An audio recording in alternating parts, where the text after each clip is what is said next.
And now we have some disturbing details that have come out. The White House now denying reports that the President of the United States had been briefed by intelligence officials, but had nothing to do in an effort to respond to Vladimir Putin to put bounties on U.S. and allied troops in Afghanistan. The statement released Saturday evening came shortly after Democratic presidential nominee Joe Biden slammed Trump for his alleged inaction. And by the way, not to say that Lindsey Graham has any credibility, but there are Republicans like Lindsey Graham that want a full investigation into this thing. Now, of course, the president is denying it. But here's something else where they lose on both sides, to use Donald Trump's terminology.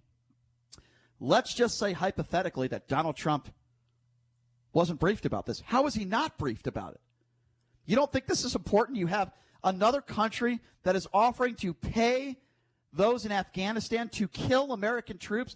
Don't you think that's something that the President of the United States probably should have known? And you mean to tell me he didn't know about this? You want to talk about the highest level of incompetence, and that's the best case scenario here, that the president didn't know about it, which, again, I don't buy. I think it is a complete and utter lie. Trump is now stirring a culture war.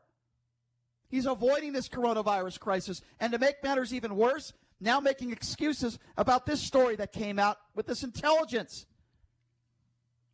I mean, how do you defend this stuff? It's every day. It's something new with this guy. Every single day. What do you think about this story? You have the president of Russia, Vladimir Putin, who Donald Trump is inviting to the summit, who is buddy-buddy with this man, it seems. Never will say anything negative about Vladimir Putin under any circumstances. Kisses his ass left and right. I don't understand why. He is an evil, murderous dictator. He did the same thing with Kim Jong-un. And now we have this story that came out from the New York Times. And it is being verified by some, but Kayleigh said, well, it's not verified by all of our intelligence, but it's being verified by some. The story that has come forward that Russia offered to pay troops in Afghanistan to kill U.S. troops. And it's either one of two scenarios here. One of two scenarios. Either the president did know about it and did nothing because he refuses to hold Russia accountable and Vladimir Putin, and or he didn't hear about this intelligence because the man doesn't read his intelligence briefings every morning because he could give a flying F. Because all he cares about is about getting reelected. Everything he does is calculated so that he could win in November. So I ask you folks this question. Do you have a problem with this? We just talked about the retweet. We just talked about it. The president retweeting one of his supporters, yelling out white power. He takes the tweet down, and everyone in his administration saying, oh, he didn't hear it. He took it down. No apology for the president, nothing.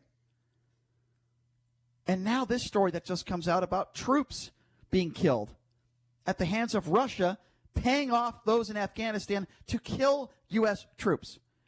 And the defense from the White House is, well, you know what? He didn't hear the briefing. He didn't hear about this. And then when asked in the press conference this morning about that briefing, Kayleigh says, well, you know what? It wasn't verified. It wasn't verified. Let me give out the number, 702-257-5396. Again, that number if you want to be a part of the conversation, 257-5396. Another thing that Kayleigh and others have implied or straight up said is that, well, they're unnamed sources.